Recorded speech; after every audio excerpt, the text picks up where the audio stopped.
Hi, this is Ike from Groovy Entertainment. Today we got another record play for you. Today record the story of Bach. So let's get started.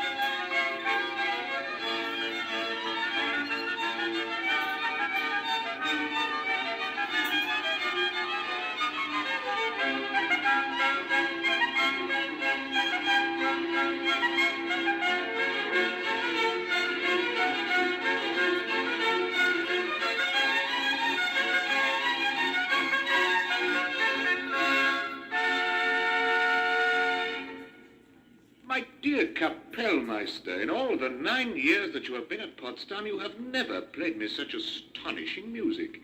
It's really beautiful music. And yet at the same time, it seems to be very intellectual music. What do all of you think of it? Amazing. Truly amazing. Very, very beautiful indeed. It must be the work of a really learned man. Yes, indeed. Very nice. Who wrote it, Kapellmeister? Wait. Don't tell us. See if we can guess. Yes, see if we can guess. Yes, let me see. I wonder. Can it be? Let me see. One has to be a very happy sort of man, or a very good man, to write music like that. But it doesn't seem to be in the modern style. Certainly isn't 18th century music. The only man I can imagine writing music of such elegance in the year 1747 is George Frederick Handel. In his work you'll find all the elegance and authority of the last century, but Handel's music is usually more solemn. It hasn't got such brilliance. It isn't by Handel by any chance, is it? No, Your Majesty. It's too brilliant for Handel. Handel is more solemn. And not learned. Kapellmeister, I give up. Perhaps one of these gentlemen has an idea.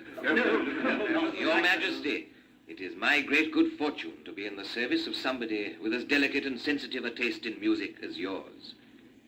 The music that you have just heard was written by my father, Johann Sebastian Bach. My father is exactly the same age as Handel, and at the present time he is organist at St. Thomas's Church in Leipzig. Your father?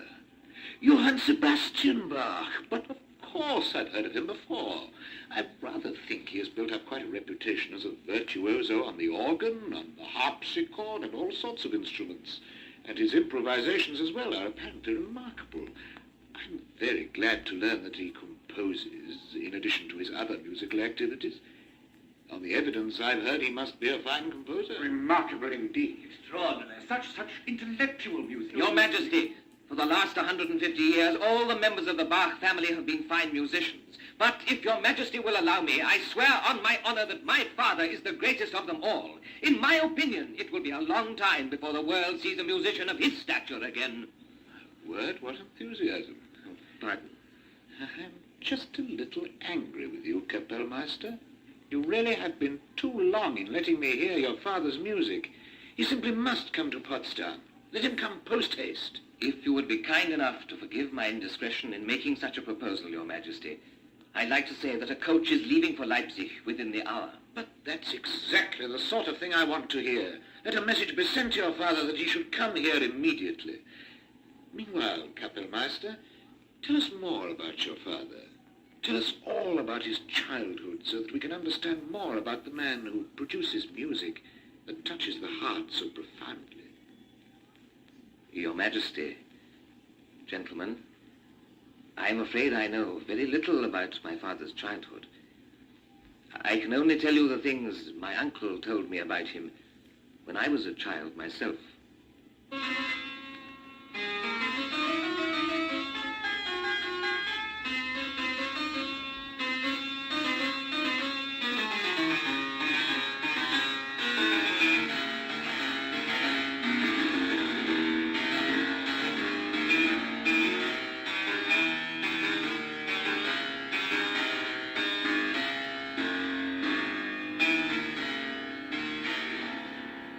Sebastian, and what are you going to do when you're older? I shall learn Latin, Father.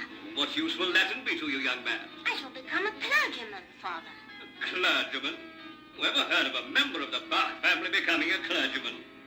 Why, Why do you want to be a clergyman? So that I can do good and go to heaven. It must be your mother that's put such ideas into your head. My dear, Elizabeth, really? A clergyman? To do good? To go to heaven? And so I'm going to go to hell because I'm a mere musician. What about your grandfather Christopher? Your great-grandfather Hans? They were organists and good men. Didn't they go to heaven? And your great-great-grandfather White, the miller, who sang to the glory of God on the little zither that he brought back from Hungary. What about all your uncles? Won't they go to heaven? Simply because they aren't clergymen? And your brother, Johann Christopher, won't he go to heaven? it's not the same, Father. My brother Johann Christopher is a lot older than I am. When he kisses me, his beard pricks me. Ambrose, can't you see the child is making fun of you? Sebastian, are you making fun of me? Yes, Father. What do you mean, yes, Father? I meant that I want to be a clergyman who plays the organ all day.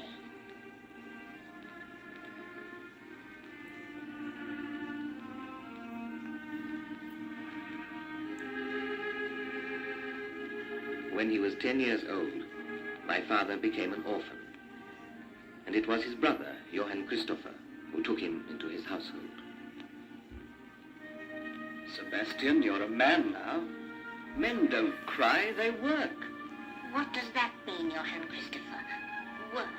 Well, that means... I'll tell you what, Sebastian. You can come and live at my house in Ordum. I'll teach you what work means. Will you teach me Latin as well? I'll teach you Latin as well. And history and music. The organ, the harpsichord, the violin, the flute.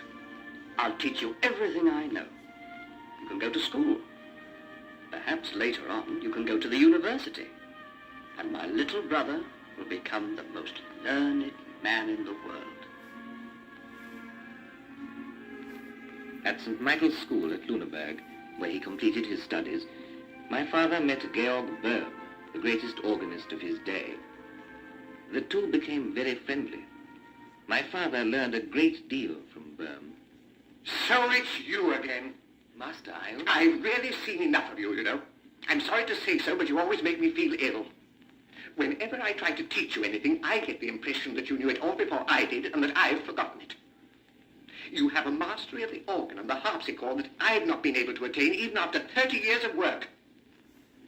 You came to me very humbly to ask my advice and listened so modestly and so respectfully that I was quite charmed. But you really are rather disconcerting. I hope you understand that I've not got a grudge against you. I also hope you understand that it's just a little difficult for me. Of course, Master. And I really wish you'd stop calling me Master. It's most irritating. I don't want to see you again. You never will see me again, Master. But that's not because of the things you've just said to me. You're wrong there, in any case. I do my best to imitate you, but it's all in vain. The music you write is perfection. Perfection. But you're a genius, you idiot. It's not because of what I said. Why do you want to leave me? Master, I'm 18 years old now. I'm living here in my brother's house, doing nothing to earn my keep, and there are already enough people in my brother's household without me. I've been offered the post of violinist at the court of the Prince of Weimar. I shall be leaving Lüneburg tonight. Oh, very well. Now I'm beginning to feel ashamed of the stupid things I said to you. Please forget them. Try to come back to see me as often as you want and write to me as often as you can. Goodbye, and may good fortune be with you. Johann Sebastian Bach. Master.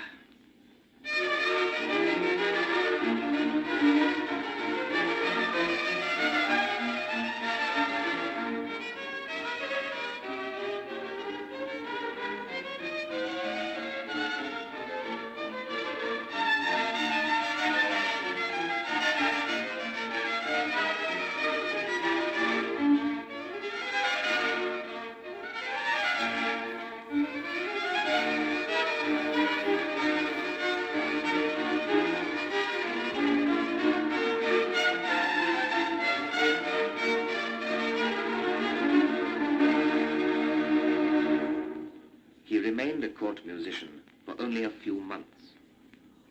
Are you Johann Sebastian Bach? I am. My name is Gottfried Silbermann. I come from Strasbourg. My brother Andre lives there, and he's the director of a large factory making organs and harpsichords. Andre Silbermann is a very well-known organ maker. Of what use can an unknown provincial musician be to him? Well, at the new church in Arnstadt, a rather fine organ has been installed, and I had a share in the work. Unfortunately, the organist they've got there is, to say the least, a little inadequate. If you agree, I'll take you straight away by coach to Arnstadt so that you can try the organ.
The organ appears to be much better than it was yesterday.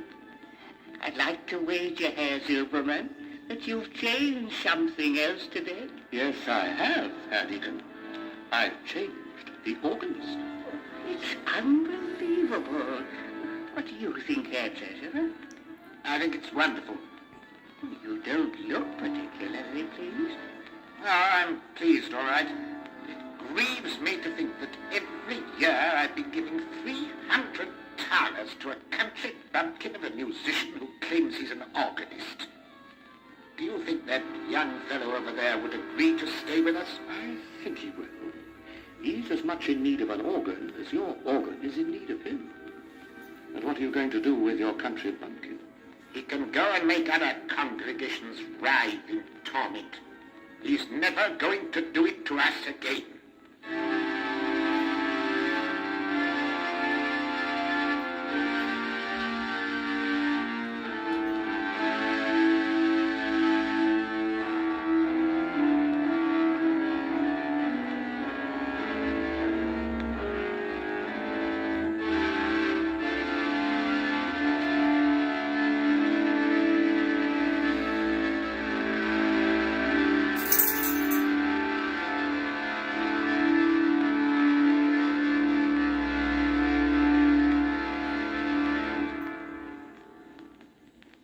My father has never forgotten the 4 years he spent at Arnstadt. For the first time in his life, he had his own organ, his own choir to train, and his own pupils. Then his relations with the church authorities lost their early friendliness. Gentlemen, my time is valuable even if you don't know what to do with yours. I should like to tell you as clearly as possible that I don't enjoy at all being made to wait 2 whole hours in an antechamber merely for the pleasure of attending one of your meetings. Young man, I have feelings of great affection for you. I'm only sorry that you're so bad-tempered. We have a number of rather serious charges to bring against you.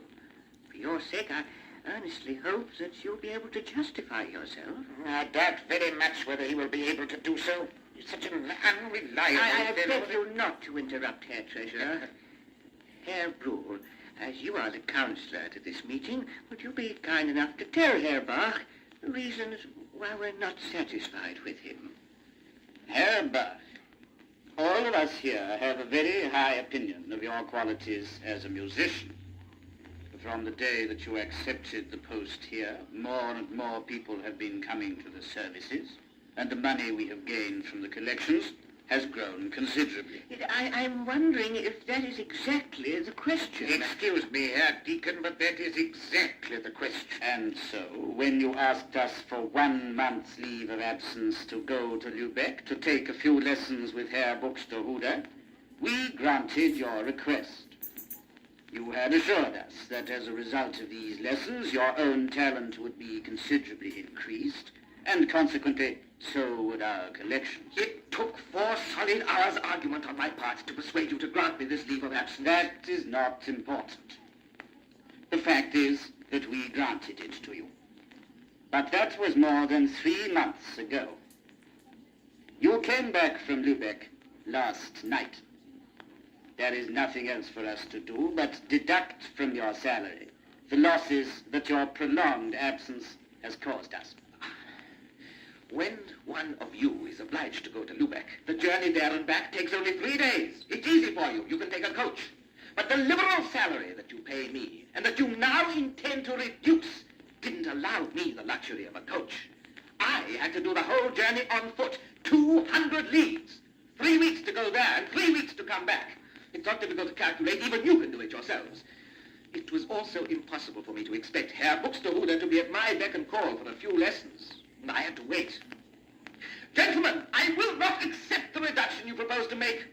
On the contrary, I ask you to assure me of a respectable salary so that incidents of this nature will not occur again. Herr Deacon, are we going to allow this artist to insult us in this way? Please sit down here, Treasurer. I think that the councillor has something to say.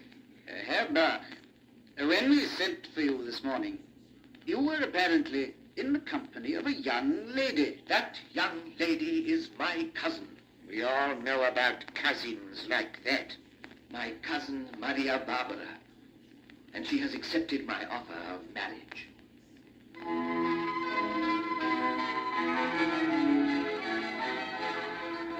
The young couple set up home at Mulhausen, where the post of organist at St. Blaise's Church had become vacant. But the same sort of stupid lack of understanding on the part of the church authorities soon made this post just as intolerable as the preceding one had been. My dear, why let yourself despair like this? The Duke of Weimar is very anxious to have you back in his orchestra. This time you wouldn't be an anonymous musician. You would be the first violin and court organist. You're unhappy at Mulhausen, I know, but Weimar is a lovely town. Someday the Duke is sure to appoint you as Kapellmeister. We'll have a house in the country. Think how wonderful it would be for the children.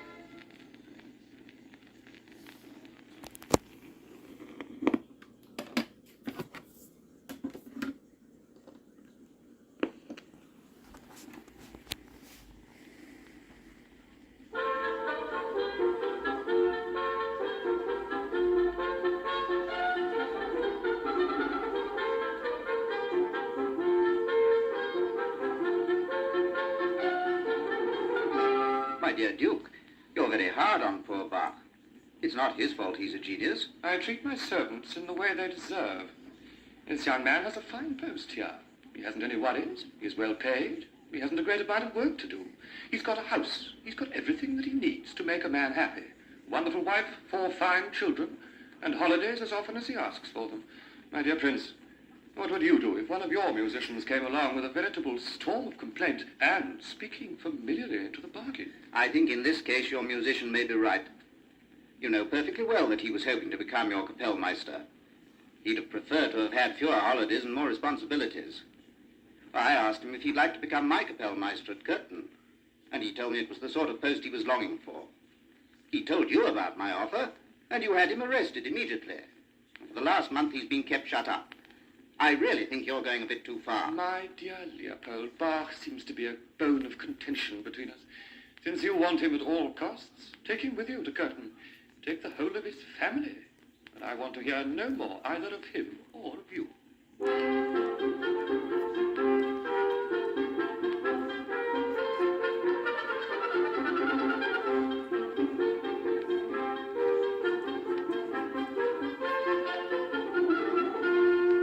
Prince Leopold was the perfect patron, as long as his interest in music continued.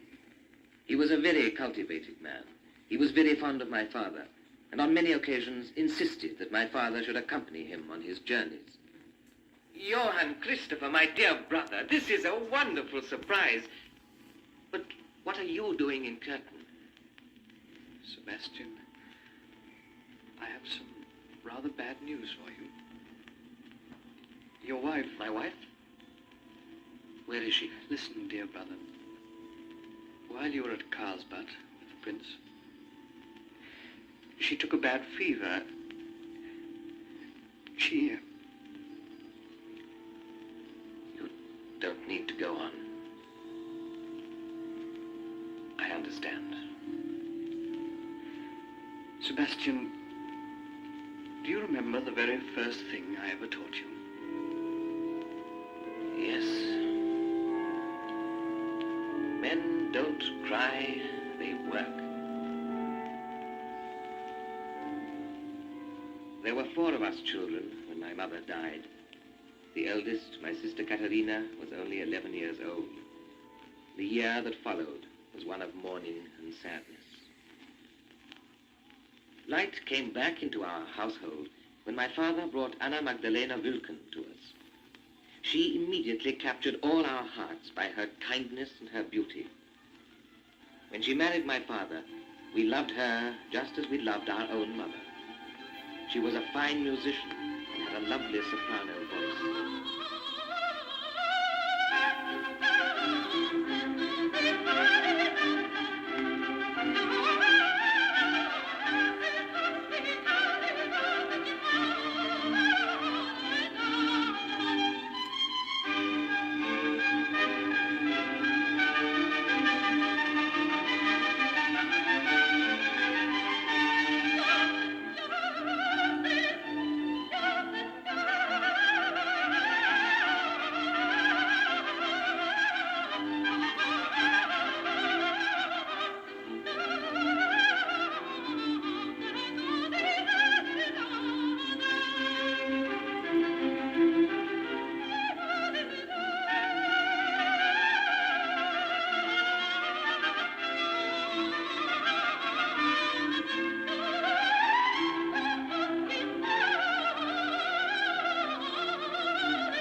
My dear Bach, I would like to introduce you to a very good friend of mine, Christian Margrave of Brandenburg.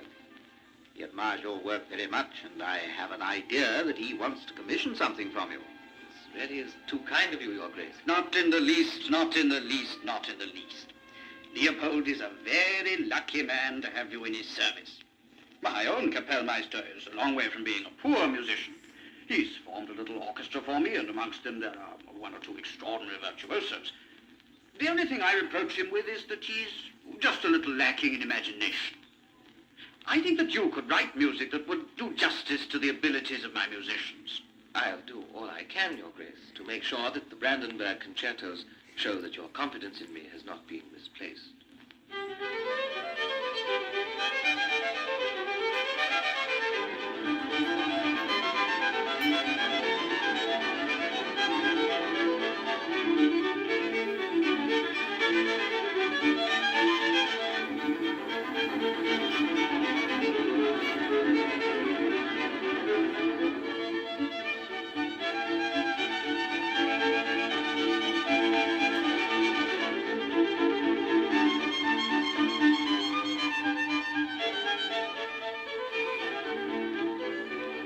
I am deeply sorry to learn of your decision to resign your post here, my dear friend. Of course, I'm not going to do anything to prevent you from going. I realize perfectly well that since my marriage, there hasn't been very much music at Curtin. But you do understand, don't you? The princess tells me that music gives her a headache, and I love her too much not to believe her.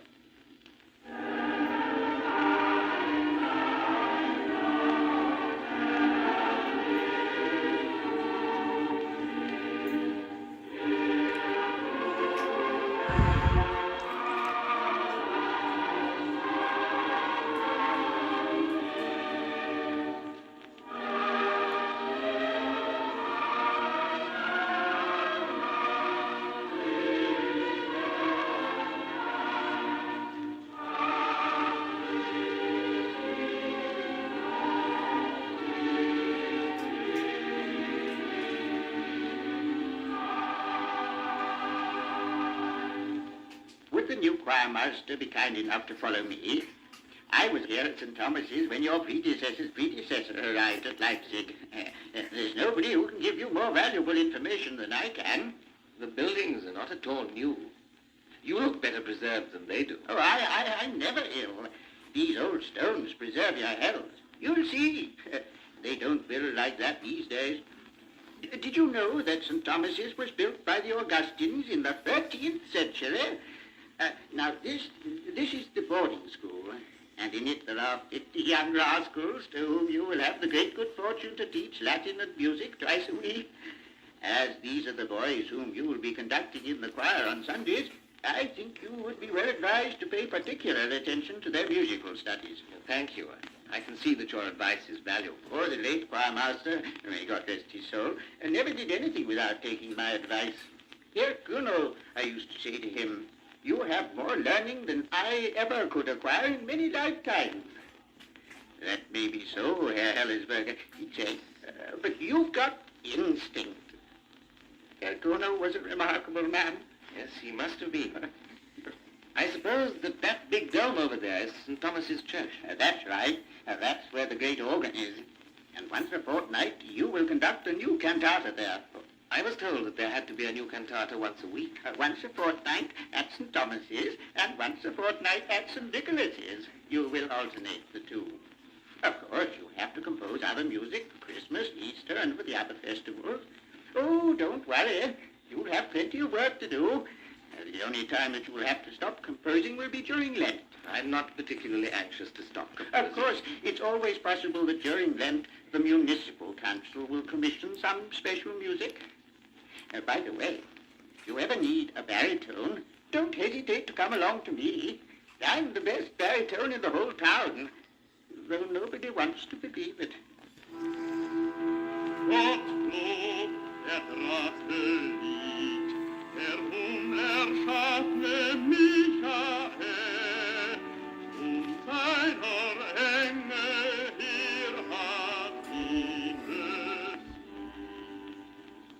Picander, you're a rogue. I'm not a rogue. And what's more, I should be obliged if you refrain from calling me Picander in the street. Or for that matter, in any public place where there's a chance of my face being recognized. For the townsfolk, my name is Aaron Ricci. Amongst artists and amongst artists only, my name is Picander. I'm not anxious that my relatives should know that Aaron Ricci is Picander the poet. Nor am I anxious that my friends in the artistic world should suspect that Picander is none other than Aaron Ricci, the postmaster. I think your worries on this score are perfectly ridiculous. After all, Herr Henrici is a perfectly honest man. It's Picander who's the rogue.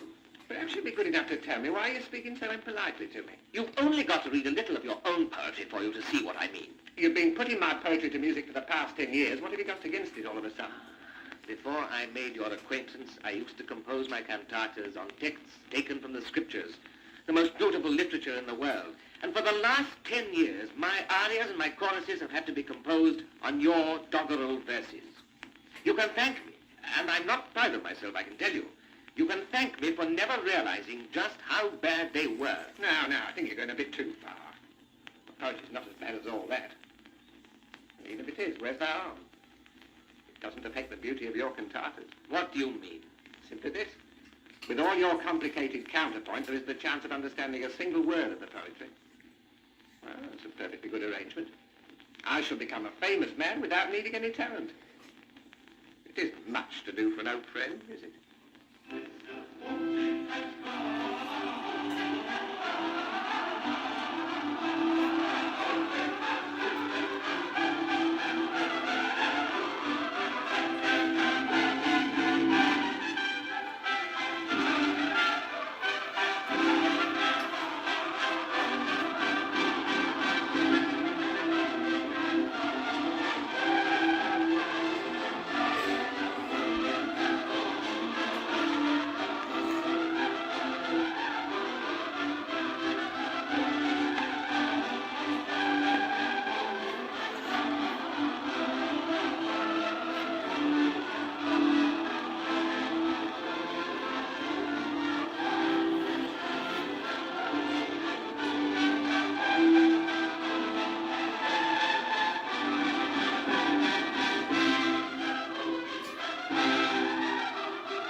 at his post at St. Thomas's for more than 25 years now. There's very little likelihood of his leaving before his death. My dear Sebastian, how kind of you to come all this way to visit me in my workshop. But I don't think you'll be disappointed, however. But the only reason for my journey here was to see my old friend Silverman again, to hear all his news, and to tell him mine. Did you know that my eldest son, Friedman, has just been appointed organist at St. Sophia at Dresden? All the Bachs are musicians. It's a well-known fact. Blood will out. Not all. My son, Emmanuel, wants to be a lawyer, and he's in his last year of legal studies. Carl Philip Emmanuel? Yes, Well, how old is he? he's 19. Just the same age as I was when you took me to Arnstadt. You were young. I'd like to wager that before 10 years have passed, you'll find that he's a Kapellmeister somewhere. Well, I've got some news for you, Sebastian. Yes? I've succeeded. You've succeeded. Really? Yes, I have. For years now, instrument makers all over Europe have been trying to make a keyboard instrument which produces sound by striking strings with hammers instead of plucking them. I can hardly believe I've done it at last. I'm going to call it the forte piano, or perhaps the pianoforte. I'm not sure yet. And I wonder if this instrument will have much success.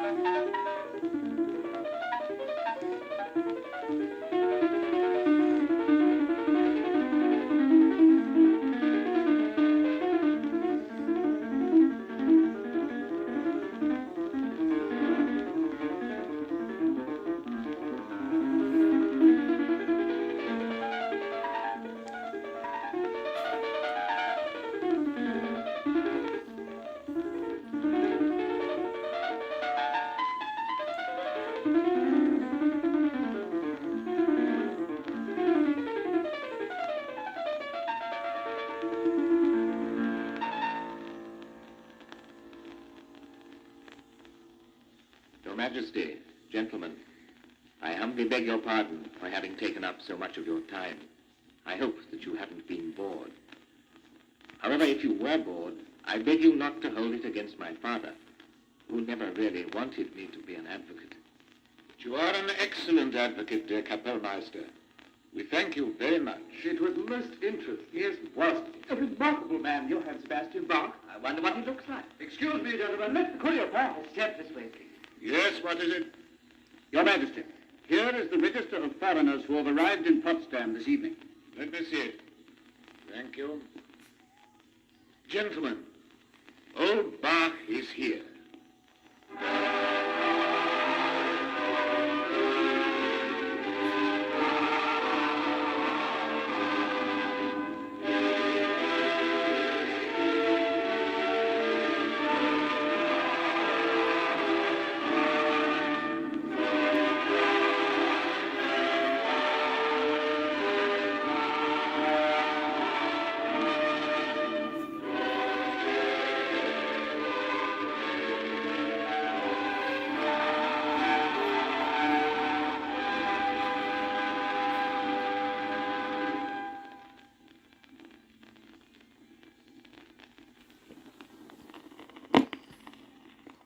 So that was the story of Bach. So if you like, subscribe, share, and comment, and have a groovy day with another video coming out real soon.